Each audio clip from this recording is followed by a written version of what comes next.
we saw her fire sister earlier. Now we're going to see the Wind Cassandra. They are similar in their first skills and second skills. It's got ignore defense. However, the third skill is kind of like a Charlotte. I realized this after the fact, after we talked about her in the other video. I'm like, isn't this kind of like Charlotte? AoE, reset their attack bar, increased chance of landing a glancing hit for 2 turns.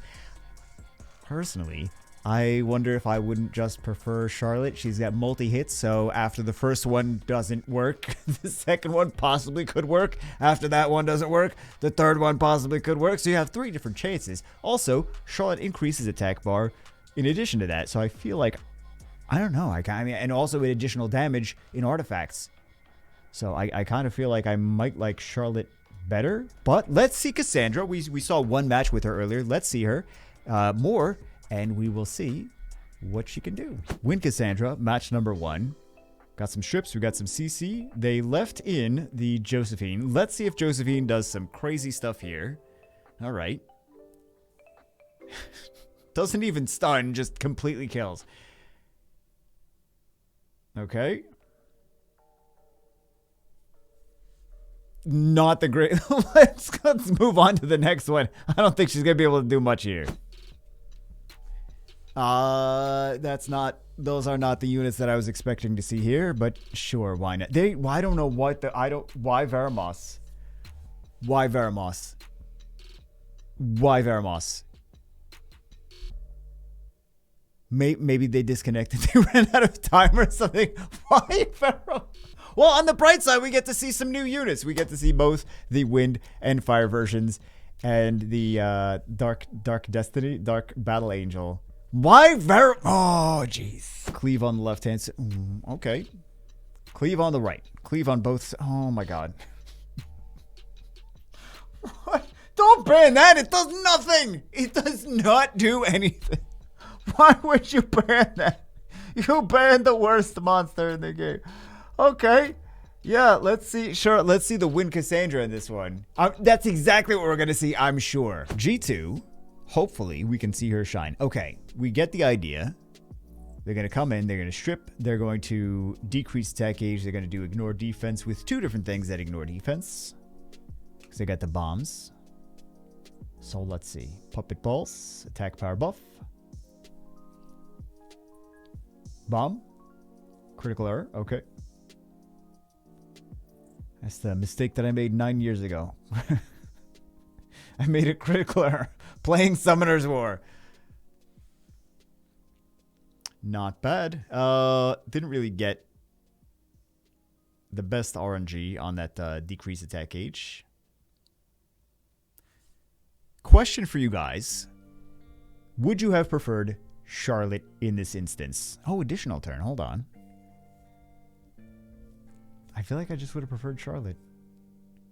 The ignore defense was nice, but there just would have been too, like this. There would have been so much more turn cycling.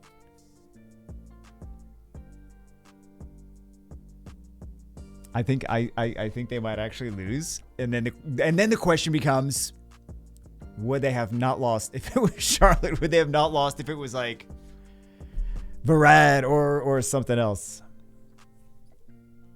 Although Varad doesn't really have a lot of damage, so at least she has, you know, ignore defense.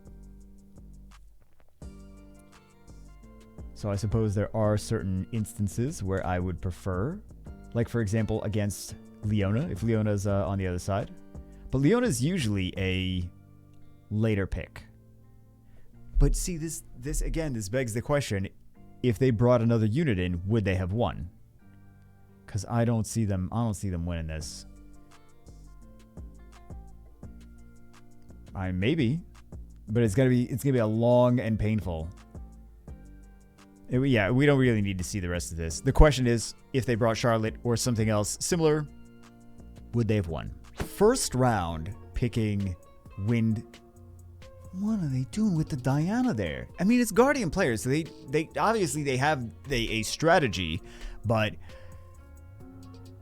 do people get away with picking Diana against that comp? Oh my god, I can't imagine any instance where, okay, let's see, ignore defense. Not a lot. I mean, it wasn't set up to do a lot of damage, but still not a lot of damage. Man, I don't know how they're gonna. I don't know how the Cassandra team is gonna win this. It just doesn't feel like they should be. This just looks very uneven to me. I can't imagine that team wins. Yeah. Well, for a few reasons. Number one is I wouldn't have picked those other picks, and I also wouldn't have picked Cassandra that early. Okay. You know, she actually did take Wusa out. So I gotta give credit for that. No stunts. Nice. Well, he's got the glancing, though. And goodbye, Cassandra. And goodbye, Diana. Oh, okay, maybe not goodbye, Diana.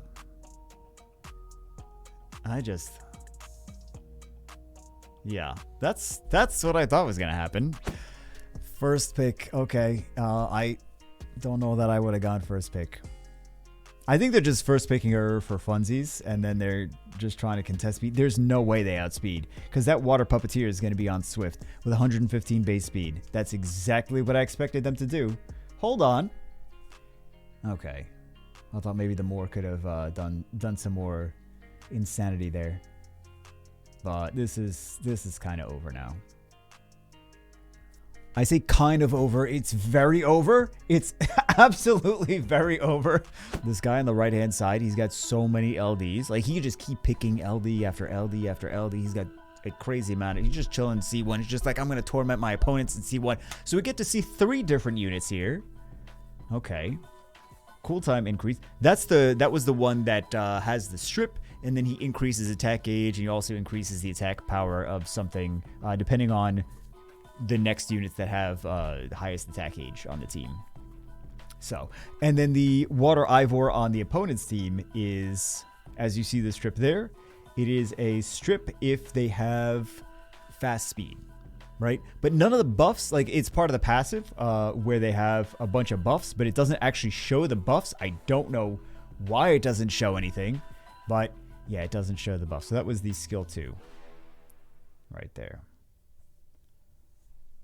So we're kind of seeing what she can do a little bit. And by the way, the Ivor does not have a 3-turn defense break. It's because of the Nyx that it's there. So just FY, if you're like looking at the Ivor and you're like, oh, it's got a 3-turn defense. It's not. It's a 2, but the Nyx prolongs the debuffs. So, I mean, we kind of got to see it do. It really didn't do. I'm talking about the Cassandra now. Really. Oh, there we go. That did so much heals. Oh, man. That's kind of funny. And more heals. Wow.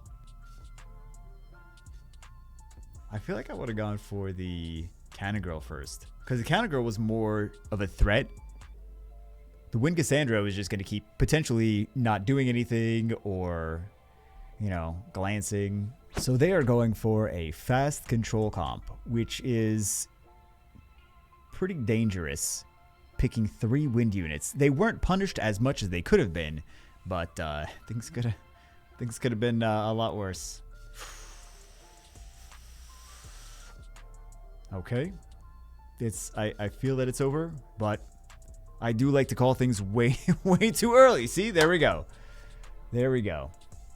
This never does very much damage. She's never set up. She's never like attack power buffed, but.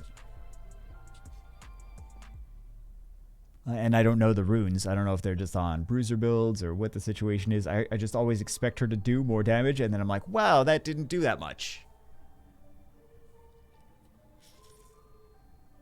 I feel that this is kind of over.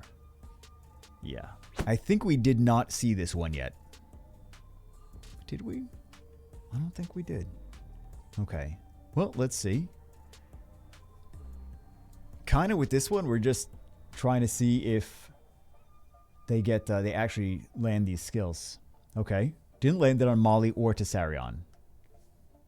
Triple crush. And she's gonna die instantly. That's actually kind of a comp that I like to use. Like, there we go. Okay, she at least killed the Wusa. Well, now we don't really get to see her anymore. So it looks like this person on the left-hand side is, because we saw them before, it looks like they're just picking the same units regardless of what comp their opponents are using. Okay, that good old 1 defense break. Feels good. All right. And it doesn't land anything. Oh, that is amazing. This is definitely an esport. They do have the molly there. They have a molly there. They have a fire unit there. I get it. But it just, man, to just land nothing and then also land nothing is just kind of disappointing. It's like, oh well, how'd you win or lose? Because luck. So we saw what she could do. Really, she didn't seem to do anything that crazy. We can compare her to Charlotte or Shengpeng because of her third skill, attack age decrease and glancing debuff. Shengpeng does the same thing. He does attack age decrease and he does glancing debuffs in 2 different skills, but he still does the strip into a glancing debuff, into a defense break, and then attack age decrease with skill 3. It's multiple hits, which, you know, you have more chances for something to actually activate, and then it also increases the cooldowns. So would I rather have her or Shengpeng for control? Shengpeng. Would I rather have her or Charlotte for control? Charlotte, because Charlotte also does attack age increase as well. Multiple hits, better with additional damage, attack age increase, and then also she's got CC. Charlotte's got CC with skill 2, AoE skill 2. Versus Cassandra's skill 2, which is just ignore defense, but it's not like a crazy amount of, like, you have to run this with good speed and good accuracy, and she can't really do a lot of damage if you already have that good speed and accuracy for the skill 3. So that's one of the reasons that she's not, she also didn't have attack power buff, but that's one of the reasons she's not really doing a whole lot of damage here. I feel that she will probably get a buff in the, she's gonna, let's face it, I don't know when, maybe a year from now probably, but I'm sure she'll get a buff to do more.